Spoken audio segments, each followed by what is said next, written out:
Hi guys, welcome back to my YouTube channel. Thank you for being here today. If you are new, if you are interested in tarot cards, tarot readings, true crime stories, unsolved crime cases, please consider subscribing. And for those of you who come back every week and who are subscribed already, I thank you for that.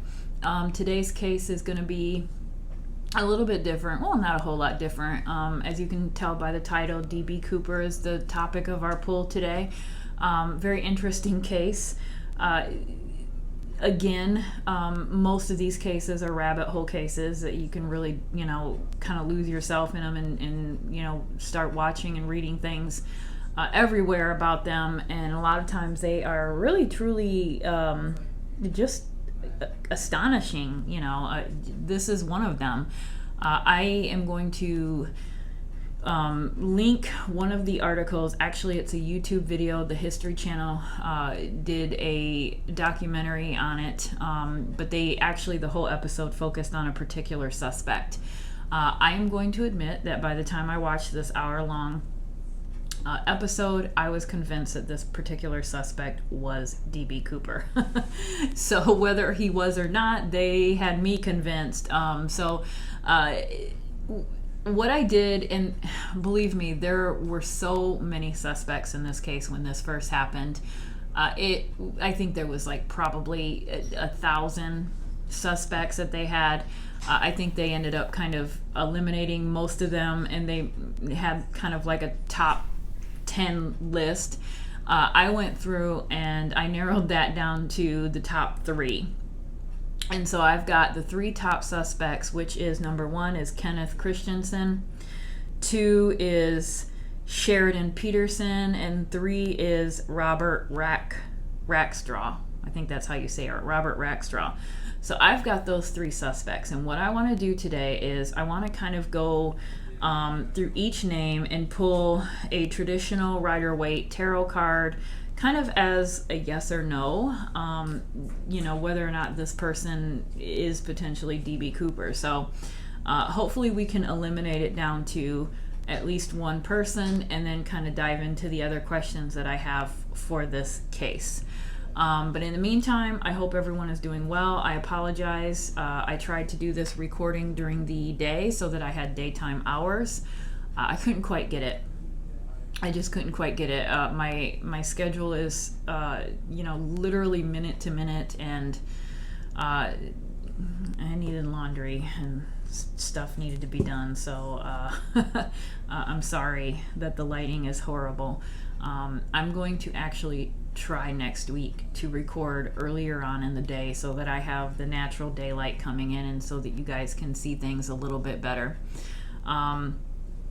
But anyway, back to the case. I am going to read a little bit on the background of D.B. Cooper. Let me pull this up so I can see, because even with my glasses on, I can't see. And I'll reread the same line 13 times before I notice it. Okay. So I'm going to read the background of this case. Again, I don't want to get too deep into the story.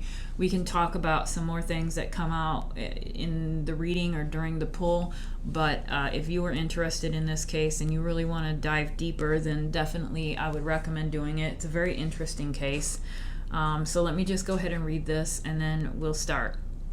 So a brief summary of D.B. Cooper case. One afternoon, a day before Thanksgiving in 1971, a guy calling himself Dan Cooper, who the media mistakenly called D.B. Cooper, boarded the Northwest Airline Flight 305 in Portland, bound for Seattle. He was wearing a dark suit and a black tie and was described as a business executive type. While in the air, he opened his briefcase, showing a bomb to the flight attendant, and hijacked the plane. The plane landed in Seattle, where he demanded $200,000 in cash, 4 parachutes, and food for the crew before releasing all passengers. Hold on a second. I just want to write down. I want to ask if the bomb was real. All right. With only 3 pilots and 1 flight attendant left on board, they took off from Seattle with the marked bills heading south while it was dark and lightly raining. In the 45 minutes after takeoff, Cooper sent the flight attendant to the cockpit while downing the parachute, tied the bank bag full of $20 bills to himself, lowered the rear stairs, and somewhere north of Portland jumped into the night. When the plane landed with the stairs down, they found the 2 remaining parachutes on the seat Cooper was sitting in and a black tie. Jets, a helicopter, a C-130 aircraft had been scrambled from the closest Air Force base to follow Cooper's plane. The military was called in days after the hijacking, and approximately 1,000 troops searched the suspected jump zone on foot and helicopter. The Boeing 727 used in the hijacking was flown out over the ocean, and the stairs were lowered and weights were dropped in an attempt to determine when Cooper jumped.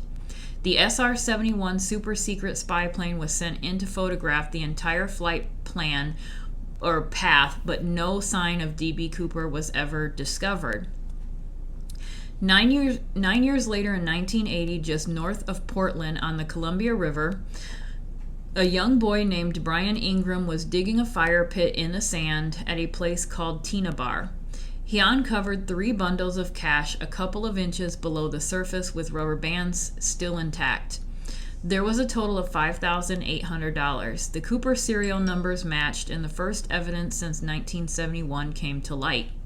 The FBI searched and analyzed the beach. The river was dredged by Cooper hunters, and the theories on how the money got there supercharged the legend of D.B. Cooper.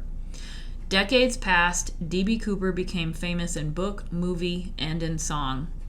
In 2007, Special Agent Larry Carr took on his favorite case with the restriction not to waste government time or money pursuing it. Agent Carr brilliantly decided the way around the problem was to treat the hijacking like one of his bank robbery cases, and that would be to get as much information out to the public as possible. He released previously unknown facts about the case, and the D.B. Cooper frenzy started anew. In 2008, the Cooper research team came together to take up the challenge and was given special access to investigate the case. This website is the result of that 3-year investigation. And so that is the actual website that I'm using. And there is, I'm going to actually link this article in the description box. There is a ton of stuff. They have information on the money, money analysis. They even did an analysis on the rubber band that was found on the money. They talk about the tie. Particles that were found on the tie. They have gallery images. You can look at the different types of parachutes, the type of parachute that was used. So this is just kind of like the basic summary that they have at the beginning of their whole website. So it's a really actually interesting article to read. But I just wanted to have the background for you guys so, we can kind of be on the same page. And I'm sure that things will be mentioned as I pull cards that we didn't read in the intro. One thing I do want to mention is I know it says in here that he did request food for all the employees on the plane, and he did allow passengers to get off the plane.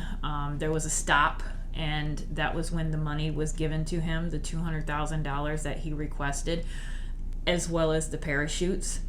So at this stop, he allowed some of the employees and all of the passengers to get off of the airplane, and then they put those things on the plane and gave them to him, and then they took off. And I think that there was just the pilots and one flight attendant left at that time, and I believe that flight attendant later verified or testified to the fact that he was very kind and considerate and very polite.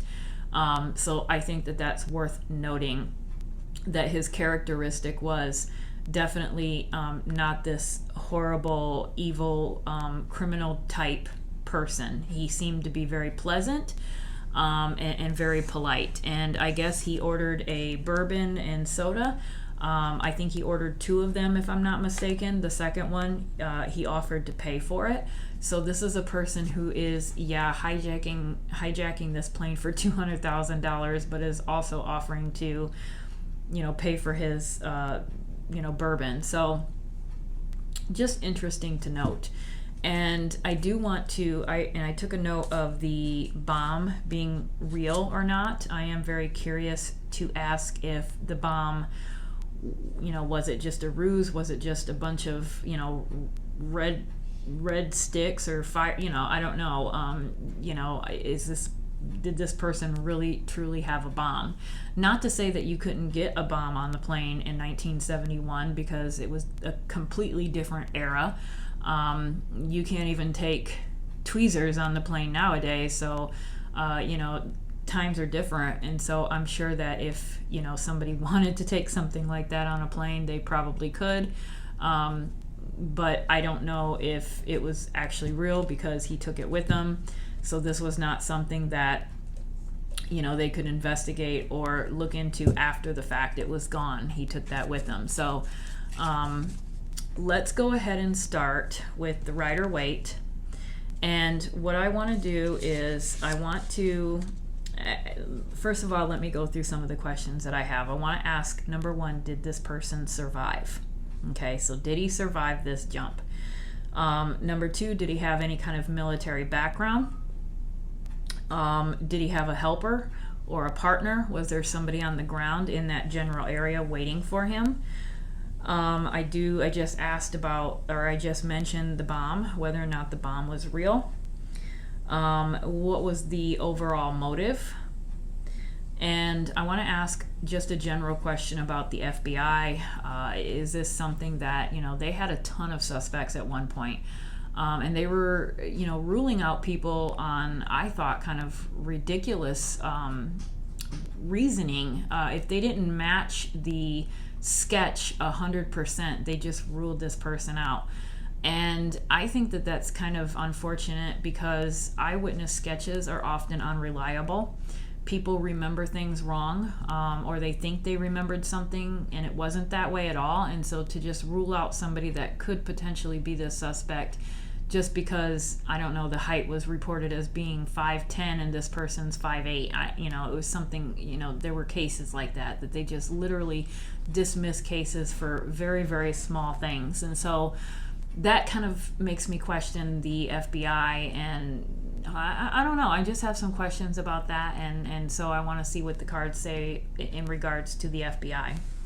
So what I'm going to do is, I've got these 3 individuals. Like I said, I've got Kenneth Christensen, Sheridan Peterson, and Robert Rackstraw. And I want to pull a rider weight card, a yes or no, whether or not these persons were involved in this. So, Kenneth Christensen.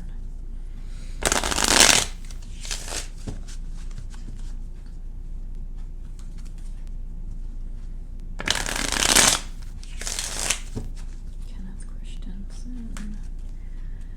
Sheridan Peterson. Robert Rackstraw.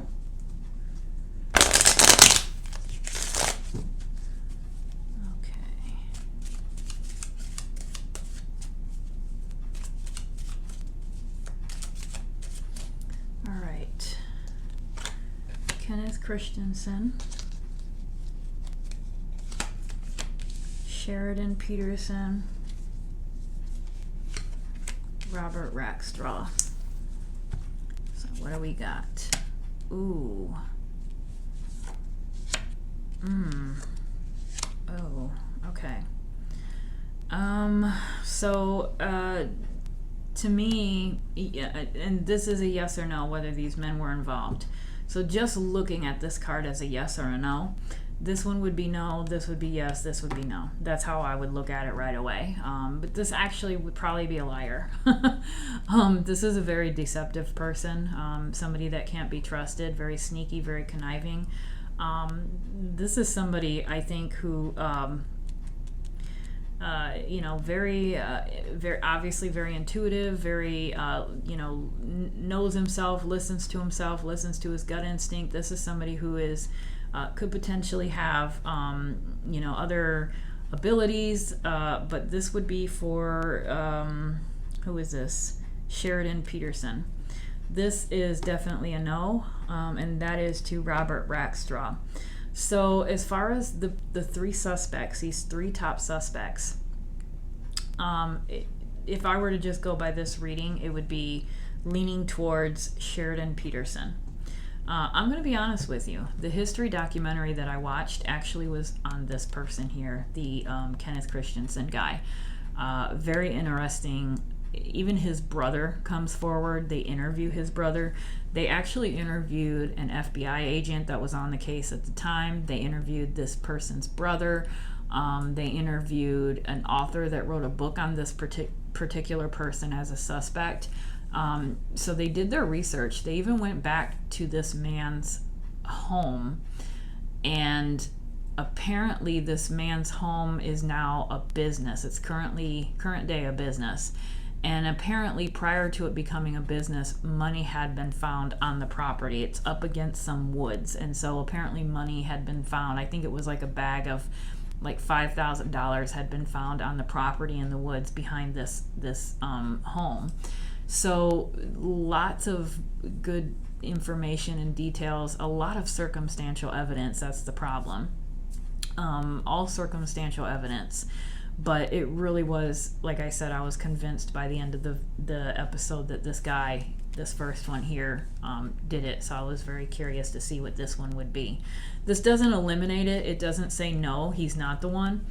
It just says that he's very sneaky, very deceptive person. And that could actually, to be honest with you, indicate that, yes, he was the one who did it. So you could look at it either way. You could literally say that, yes, this is going to be a yes card. He's a very deceptive person. He's very capable of something like that. So we could also take it as that. So let's just kind of keep that in mind. And then I want to go in and I want to use the Everyday Witches Tarot. And I do want to ask just some overall, yes or no questions. And I do want to know, talking about the military aspect for a second, keep a lookout along with me for military experience or background. I'm looking at something like the Hierophant, which to me would be representing system, guidelines, rules. It doesn't necessarily have to be religion, although that's what typically is associated with it most of the time. I think if I do pull the Hierophant in this case, I think I'm going to not look at it so much as religion as I am going to be as military. Another military card would be the King of Swords, the Knight of Swords, and the Six of Wands. The Six of Wands is a good military one because he's riding in on his horse and he's kind of being looked at as a hero. It kind of gives me that imagery in my mind of soldiers returning home from war. So any one of those cards, if they pop up, to me that does indicate that this person had some military background. So for the first question,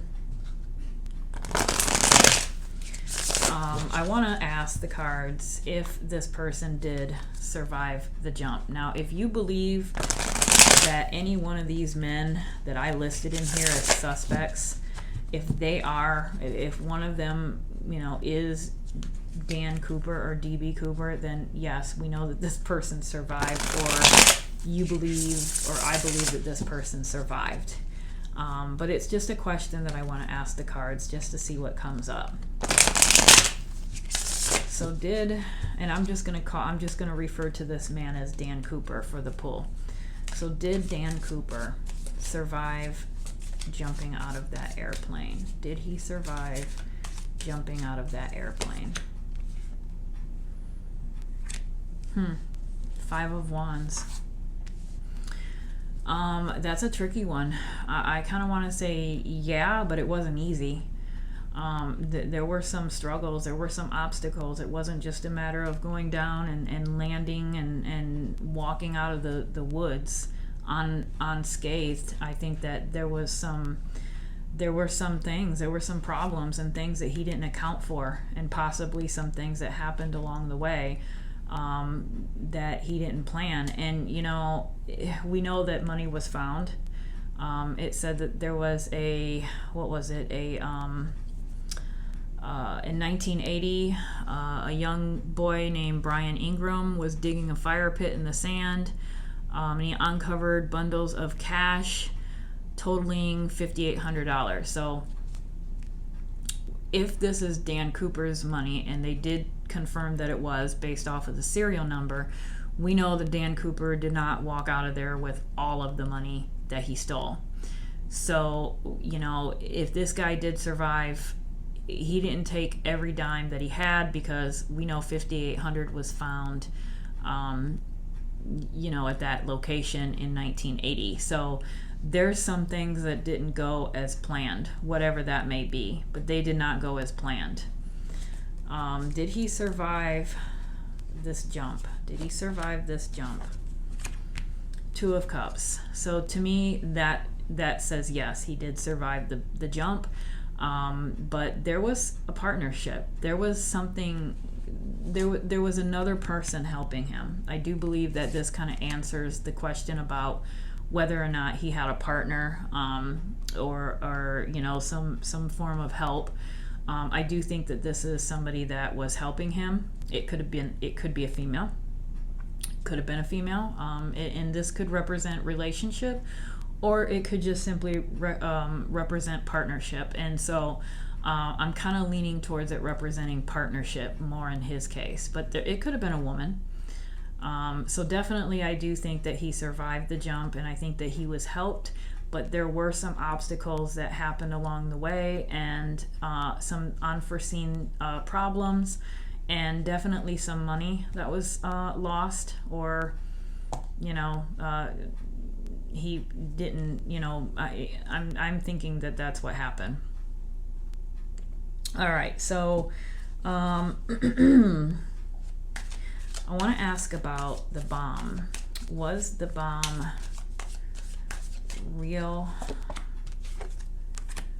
Oh, okay. So I'm asking about the bomb. So was the bomb real?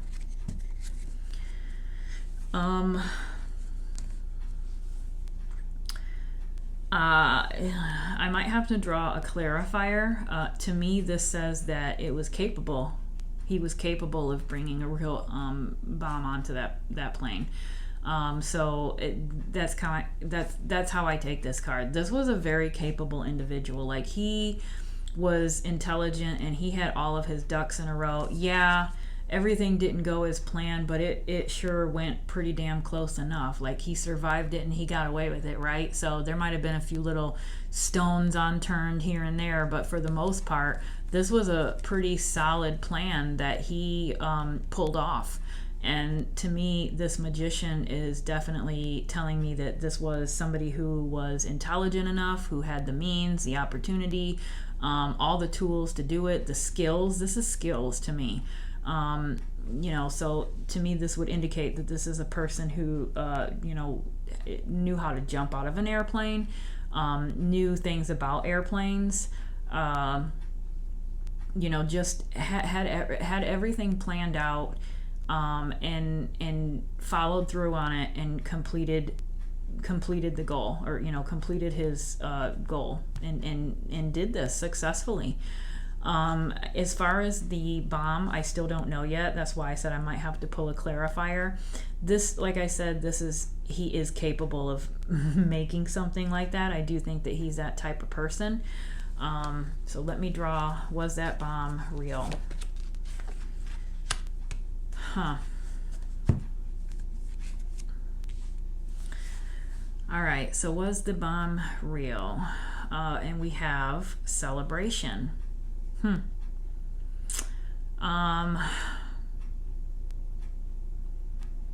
A good time, a gathering.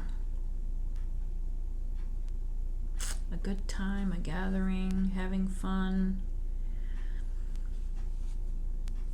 You know, I honestly, if you guys, I would value your input at this point because I'm not quite sure.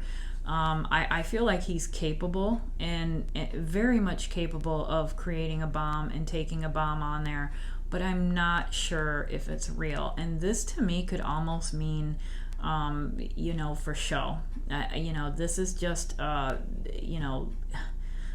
you got that moon. I'm looking at the moon more than anything. And the moon is what? The moon is secrets, illumination, things that are hidden.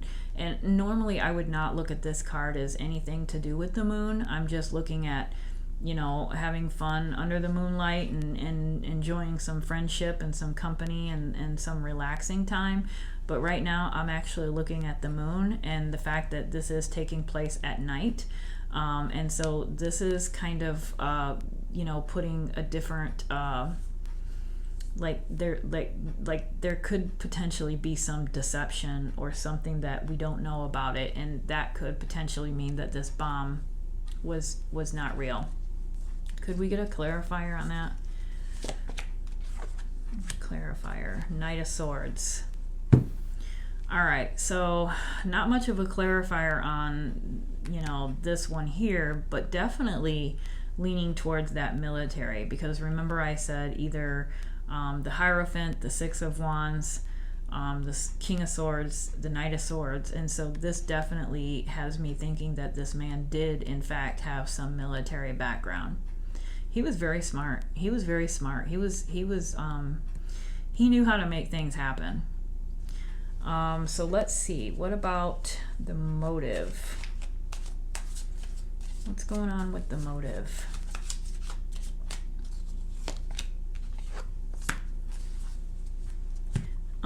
This could simply be he was down on his luck. I do feel like, and look, the arrow is on a house. It's interesting that the arrow is on a house because this documentary that I'm going to list in the description box talks about this person named Kenneth Christensen, and one of the purchases that he does after this hijacking takes place is he does purchase a home.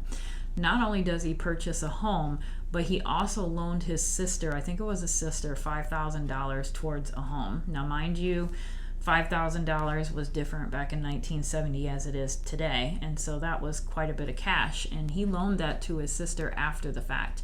He also spent $9,000 on a home for himself. So very interesting that this wheel here is on the picture of a home or a house, and this man happened to purchase two after this hijacking took place. So let's keep that in mind, and then let's see what we can get about the FBI, and then we'll go into the regular drawing. Okay, can we find out about the FBI? All right, so the FBI. So I think that they they were obviously, I think this indicates that they were working hard. They were focused, they were motivated, they were struggling, they were trying. I feel like, let's pull one more on them. Let's pull one more, have two on the military, or not the military, but the, let's look at these three for the FBI. So,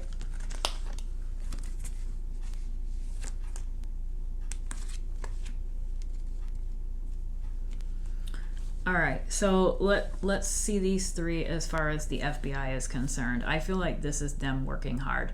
This is them struggling, literally looking at people all over the place, looking at the map. When I read here in this article, it said that they had, what was it? Jets, a helicopter, and a C-130 aircraft had been scrambled from the closest Air Force base to follow Cooper's plane. The military was called in days after the hijacking, and approximately 1,000 troops searched the suspected jump zone on foot and in helicopter. So they were definitely looking at the area, the map of the area, the location, the jump zone. And so I do really feel like this came out because I did ask about the FBI, and I do feel like this is indicating them trying to study that area, trying to see if they could find him, trying to see if they could look on foot, if they could look from air. They were trying to find this person.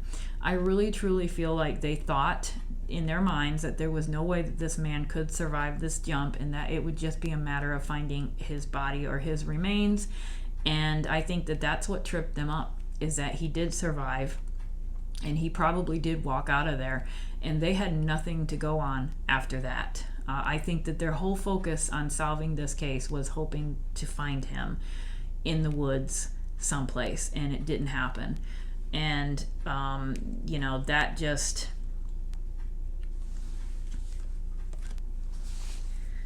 there was something that they were missing. This right here, I'm looking at the blindfold. That's what's garnering my attention. The blindfold, not seeing something. There's something that they weren't seeing, something that they weren't paying attention to, or they were paying attention to the wrong item. I don't know, but this blindfold tells me that there's something that they were not paying attention to and maybe needed to. And then you've got the bullseye. The bullseye is always important when I pull this card. I always feel like that's a pivotal piece of imagery to pay attention to. They missed it. They missed the mark on something.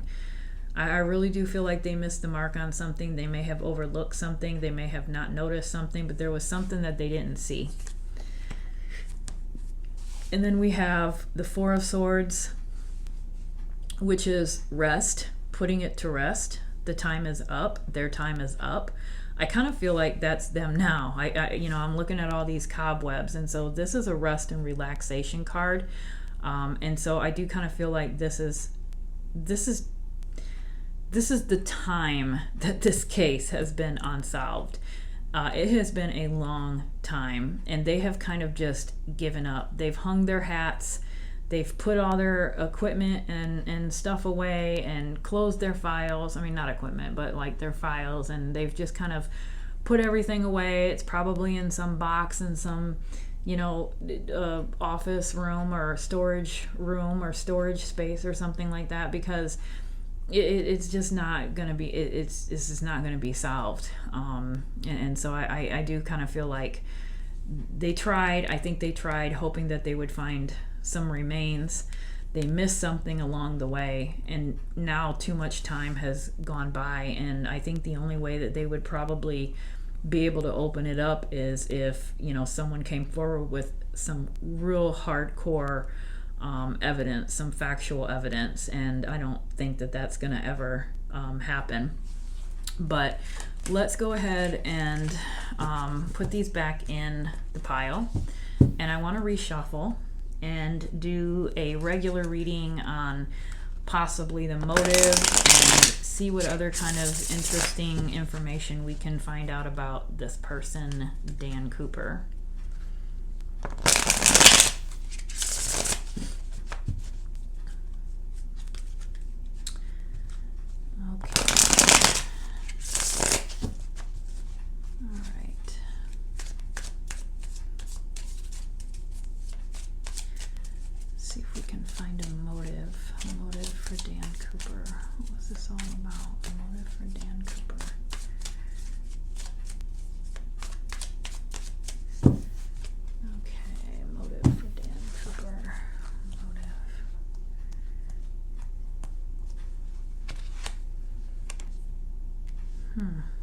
Interesting.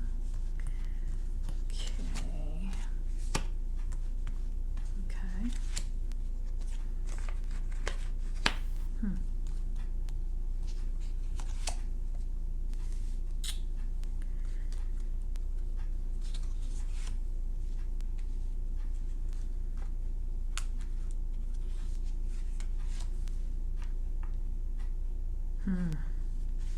Okay, the Emperor. Let's see. How's this lined up here? If you can see this. And let me see if I can pull two more. Oh, wow. Interesting. Hold that again. All right, so first thing, remember I did say that if a King of Swords, a Knight of Swords, the Hierophant, or the Six of Wands came up in a reading, it would kind of, indicate military background. So we definitely have a powerful individual coming through. We have this King of Swords. He did come out, and this is, represented by the books. This is definitely somebody who is intellectual, very smart, very quick to respond, quick-witted. This is a person who has some sense and not one to play with, not one to mess with. I don't really look at this person as a joker or anybody like that. He's a serious person, but he's also very intellectual and fast. So this person definitely knew how, I think, to jump from a plane. He was probably had plenty of experience jumping from planes in the past. And the fact that this king is coming out does make me feel like he did have some military history and military background. Now, the Emperor is very interesting coming out. I don't necessarily, look, we've got 2 4s though. I don't necessarily know who the Emperor is, but I'm leaning towards it being him later on in life. I think that this was him at the time of the hijacking, but this was eventually who he grew into be. And I think that would have been because of the financial change in status, or at least how he's seen himself. So I do think that this is one and the same individual. This is just an older version of him. And then we have the Ten of Cups, which is family. And then something interesting, I want to bring your attention to the Sun.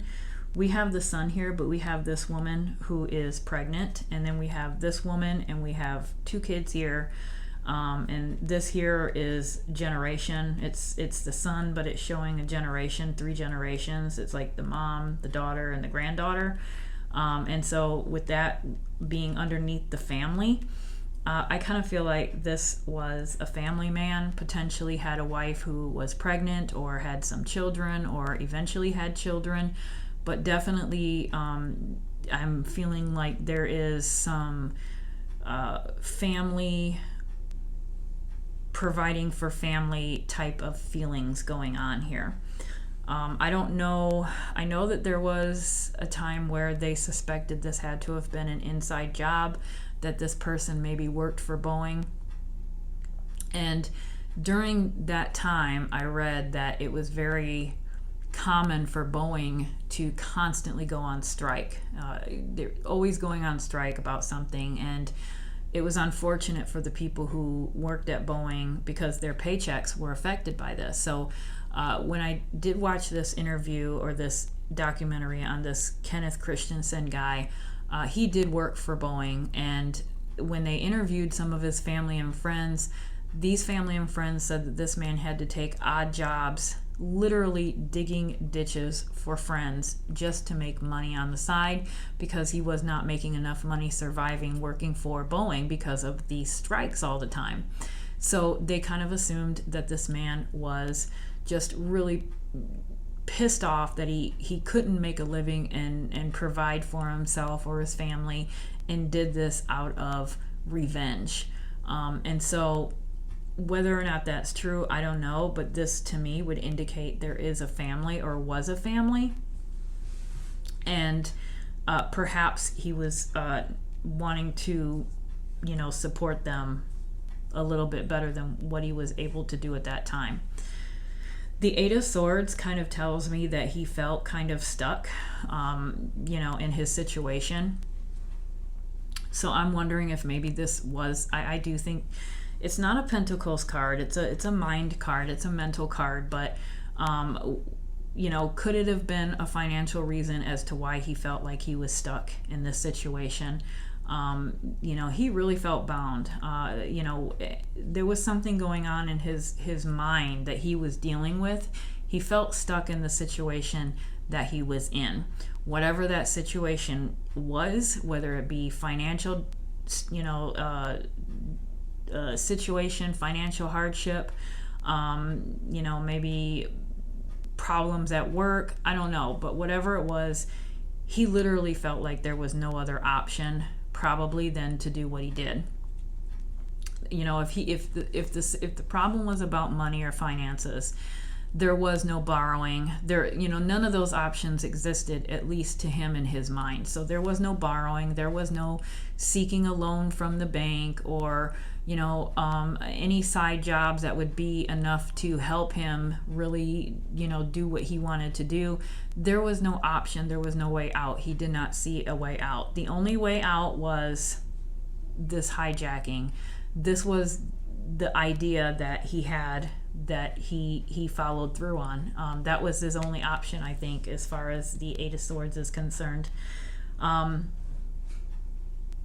Page of Cups, that's interesting. The Page of Cups, that's something new that's developing, a love or a passion. It can be interpreted as something new or passion in the form of a human being, like a new relationship developing, or it can be a love and a new passion, new hobby, something like that. In this case, they're showing a young person learning how to, draw or paint. And so they've got the easel and they've got the paint and everything, and you can kind of see that they're making a mess. So they're in the beginning stages. They're just learning. And so this is interesting because I'm wanting to know what new passion, what new goal did this man develop at this time? What was going on in his life that was new? Was the relationship, was the family part new? Now, the one thing I don't recall seeing in that documentary is, I think I remember them talking about a wife, but I don't remember them talking about anything personal about her. I would be interested in a candidate or a suspect who had a wife, or maybe who had a girlfriend that later became a wife, or maybe was a newlywed, a new spouse, maybe had a new baby or something like that, because that's kind of where I'm leaning with the page. Something new. So maybe there was a relationship developing with someone, or a fairly new relationship that he just didn't feel like he was supporting enough financially, or couldn't provide the things that he wanted to provide, like a new home, and just really kind of felt trapped in his situation and wanted to provide more and didn't know any other way to go about providing more to his family. And then we've got the Four of Swords. So again, we pulled this again. In the beginning it was a yes or no. Or no, what was it on? I can't remember, but we pulled, this is the second time I've pulled this card. It was on the military question. And so now, because we're asking a different question and we're pulling the same card, it kind of makes me feel like this was a one-time thing. That's kind of how I feel. Like, I feel like this was something that he did. It was a massive thing that he did. I think he did do it. I think he survived it. I think that he was able to improve his financial situation afterwards, but I don't think it's anything that he ever did again. I don't think he ever tried to commit anything, any kind of crime like this again. He literally, like I said before, he hung up his hat. Like, he was done. He did it, and then he was done. He didn't do it again.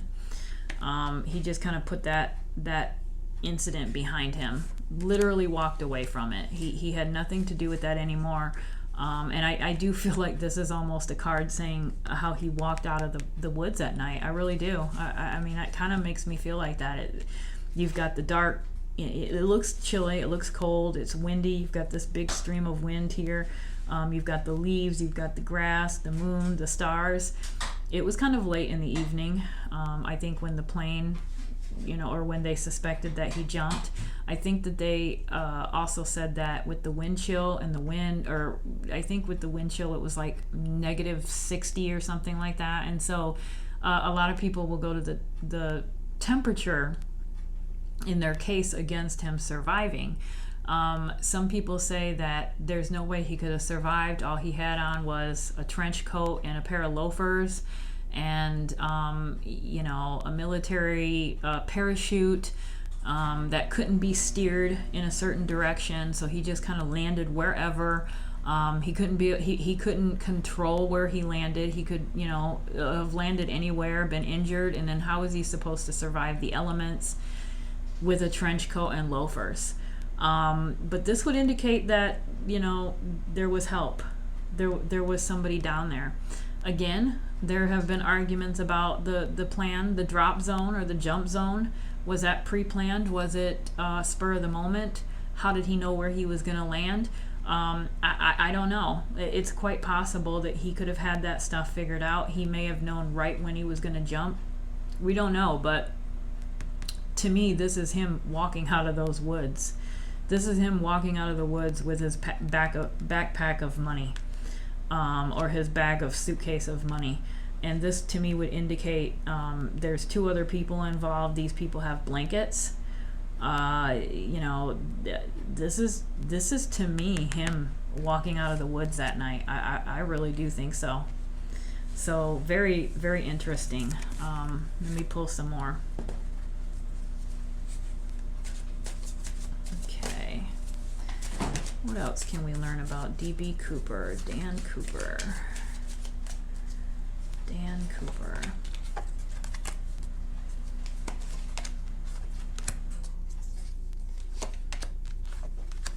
Let me put these other things in a pile here so we don't get confused.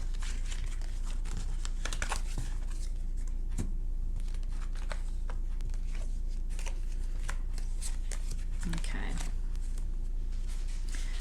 All right, so as far as him having somebody helping him, like in that last card that I just read with the Six of Swords with the help, I said he had help by at least 2 people. Somebody later on, I believe, he at least felt that way, that they had betrayed him or backstabbed him somehow. Whether they did or not, we don't know, but at least that's how he felt about it, because I do believe that this is him on the ground. And I do feel like this feeling of being backstabbed is by him. So is that the person or somebody that helped him? Is it the wife? I don't know. But I don't think that it's to the point to where someone backstabbed him and reported that he was D.B. Cooper and provided evidence, because if that were the case and they provided enough evidence or factual evidence, then I'm sure that this case would have been solved a long time ago. But there was something that may have played out or happened in the relationship, because I kind of do feel like he got help. I feel like he did receive help from somebody. Whether or not this person was on the ground, I kind of feel like they were. I feel like somebody was on the ground in the general area, or maybe there was at least, if not one helper, possibly 2 helpers, and they were in different locations, possibly kind of taking a guess based off of where they thought he was going to jump, and maybe were in those locations on the ground waiting for him in order to help him get out of there. I think that something happened with one of those friendships, and it was not a lifelong friendship. It was something that dissolved over something that had happened. The friendship was not lifelong lasting at all. And definitely, I don't know if this is, I don't know if we've got another 4. So we've got 4. 4s are kind of like rest cards. They're not interesting. We've got 3 4s now. I don't know if this is going to be him prior to the hijacking or after. It almost makes me wonder if this is a guilty conscience, because one of the things, and I think I mentioned this already, is that the flight attendant did mention that this man was kind. He was not rude at all. He was very thoughtful. He offered to pay for his drink. He didn't want any of the passengers to be on board. He was insisting that I think the staff eat, and so he seemed to be not a bad person, as far as his personality. He was, I think the lady used the term, I think she either used kind or compassionate. I'd have to check again, but that's how she described this man. She said he wasn't unpleasant at all. So this Four of Cups kind of makes me wonder if maybe he had some regrets. I don't think that this was a lifelong criminal by any means, and so it kind of makes me wonder if this, he kind of felt obligated to do this to get out of whatever situation he was in, whether it be financial or what, but he felt like he had no other choice to do this. But I don't think he dealt with it very well afterwards. Yes, he had money, but it did bother him. It did bother him from time to time. It was something he thought about.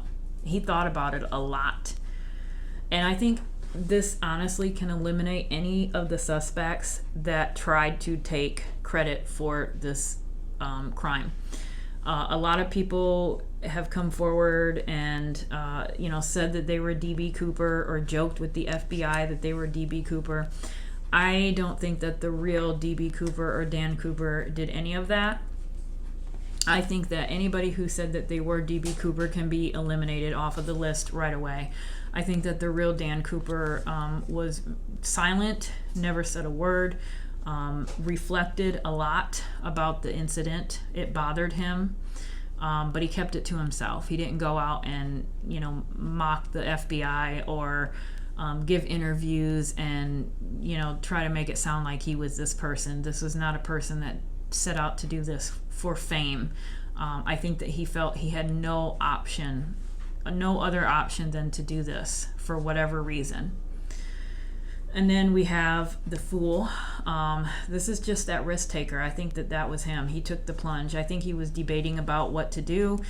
There was some sort of situation that he felt he was in at that point, and this was the only option. This was the only way out. And I think that this was just that moment that he decided to take that option and just go for it. And I literally do, if you look at this particular card, it's like literally she's jumping out over water.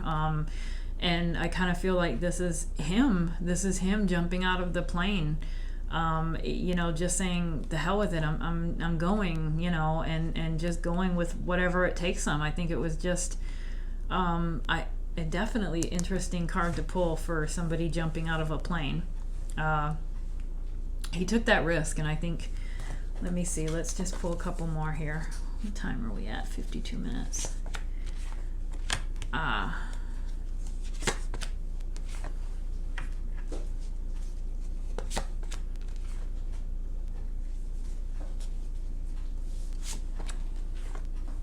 Justice.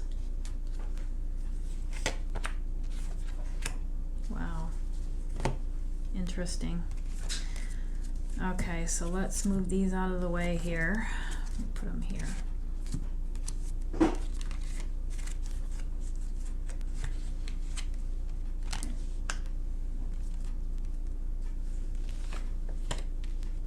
So right away with the Tower card, I do feel like the Tower card is the hijacking itself. I think that is what changed his life. I think that, again, like I said, he had whatever circumstances he was dealing with, he felt obligated. He felt like there was no other option available to him except for to get this money this way. And I think it was something that affected his life completely. It bothered him, and it's not like it went off without any hitches. This Five of Swords, to me, this tells me that once he made the decision that he was going to do this, he was going to do it no matter what. Like once he made that choice, he was going to do it. It wasn't going to be interrupted. He made that choice. He was going to do it. Once he got it into action, it was done. It was over with. And I kind of feel like all of this was the action, the act of doing the hijacking. This is the hijacking. Like I said, there were some issues There were things that he, encountered that he didn't expect to deal with, but he dealt with them. But it did affect him. It did affect his life. I really think it bothered him. So like I said, I don't think any of those guys that came out on TV or joked with people that they were DB Cooper, I don't think the real DB Cooper was in the mindset to be able to joke like that or deal with that.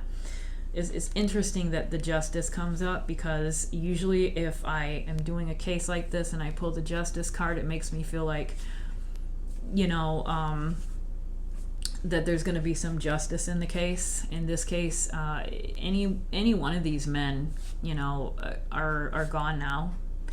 This happened in 1971. There is going to be, I don't know if we could have justice here on this earth. Maybe there was, I don't know. This is interesting. This could mean a couple of different things. This could be representing law enforcement. This could be representing, the fact that this person is,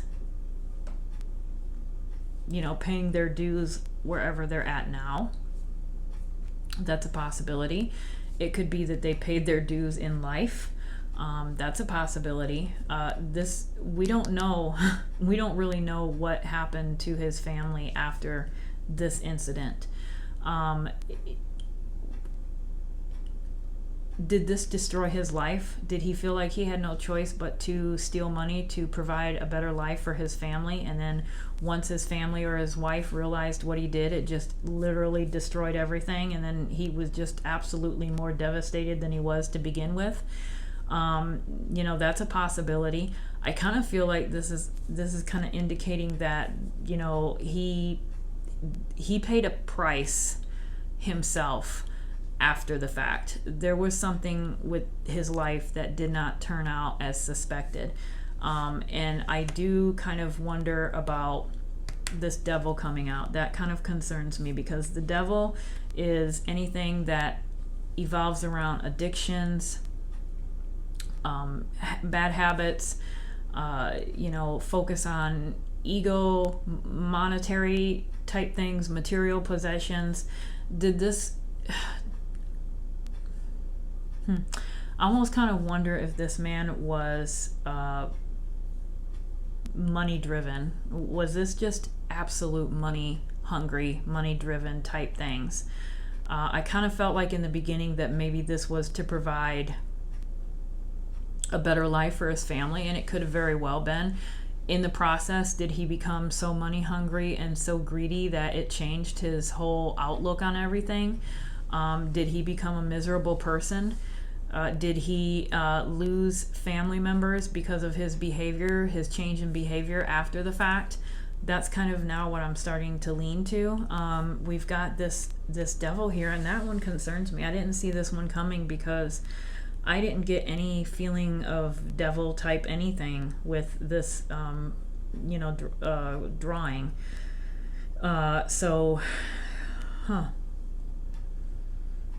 And again, I feel like it's money. It's related to money. But then again, we also pulled that Four of Cups. We've got the Four of Cups, which we've got alcohol. So we've got possible alcohol,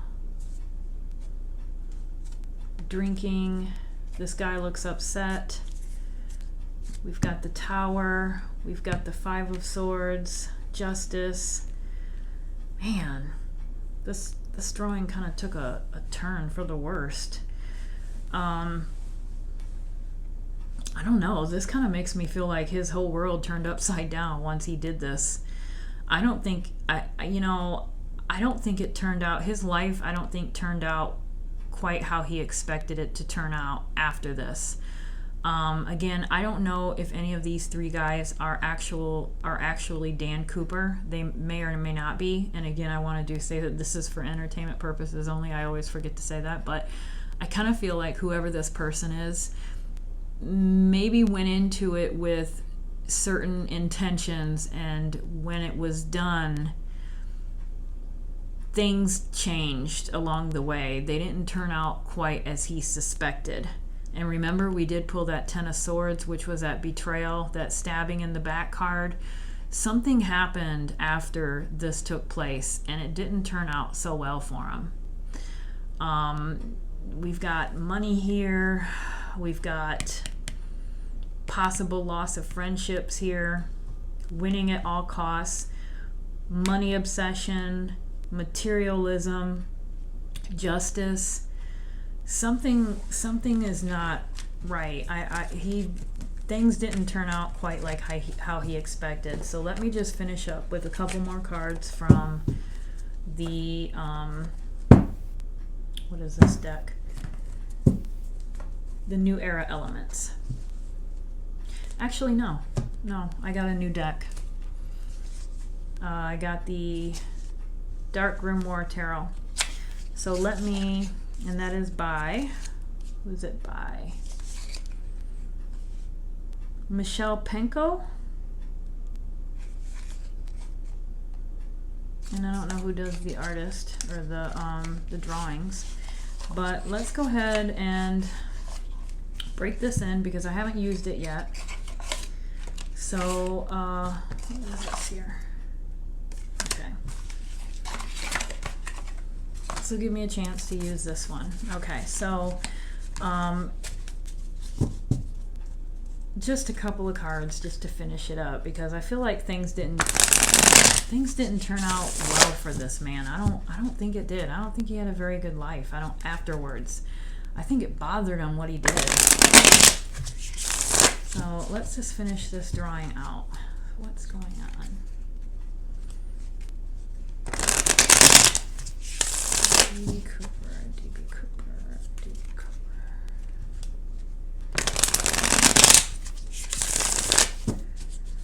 Okay, D.B. Cooper. Last couple cards here.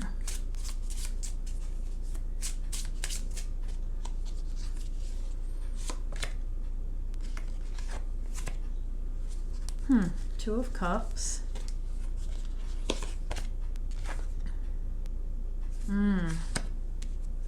Seven of Swords. Queen of Wands. So to me, right off the bat, this here, these two outside, Queen of Wands and the Two of Cups, could indicate a female presence in his life, the woman in his life. And then right smack dab in the middle of it, we have that Seven of Swords. So we have that deception, that sneaky card. So I kind of feel like it's possible that the result of this incident possibly changed the outcome of his relationship. Maybe it ruined a marriage. I don't know. Maybe it ruined friendships. But we've got the Queen of Wands, we've got the couples card, and in this case I do think it is the couples card, not necessarily, well, it could be a partnership, a helper, but this is definitely some deception around a relationship. And maybe it's him that was the one that was deceiving, because after all, he did hijack a plane, right? And so maybe if there was a spouse at that time and, they found out that, their spouse over the weekday or over the weekend hijacked a plane and stole $200,000, maybe that kind of created some trust issues. I don't know. So it doesn't necessarily mean that the deception is on the other side. It could be him. Maybe he was the one that was being seen as deceptive.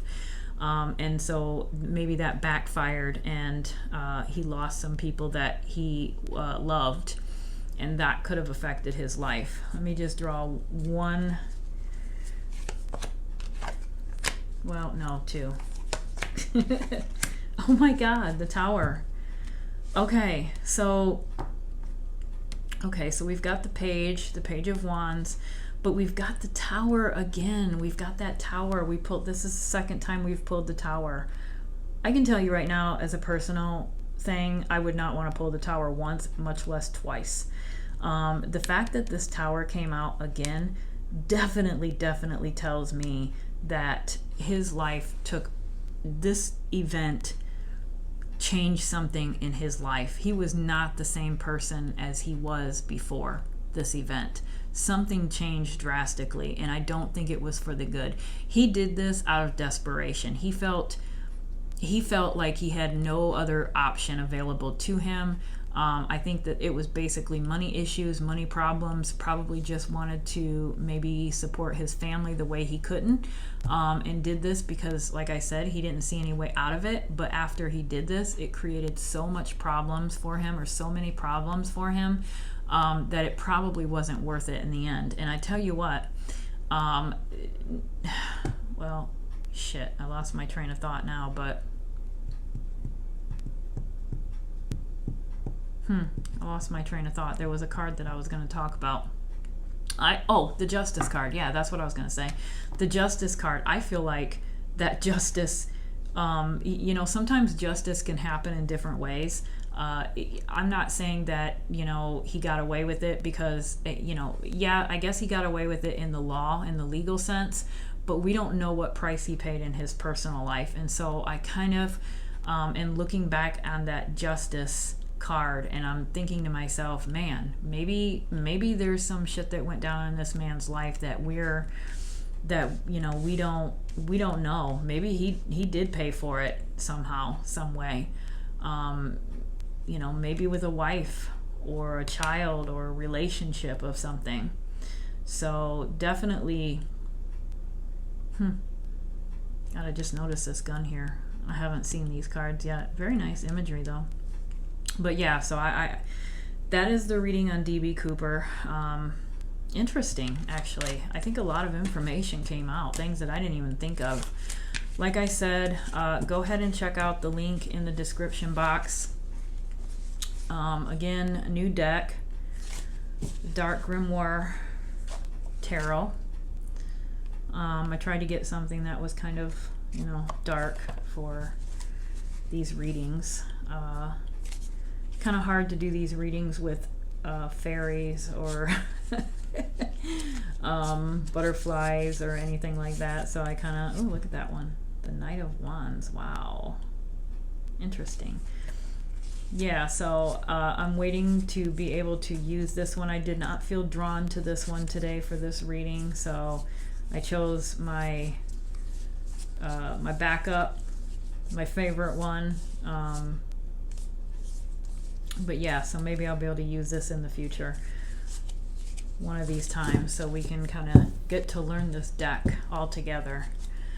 In the meantime, I think that is it for me tonight, guys. I'm sorry I went an hour and 7 minutes. I apologize. I can't keep these videos under an hour. I'm so sorry about that. I'm sure there's some people that click off like in the first 5 minutes, so thank you for whoever stayed and watched the whole thing. I appreciate it.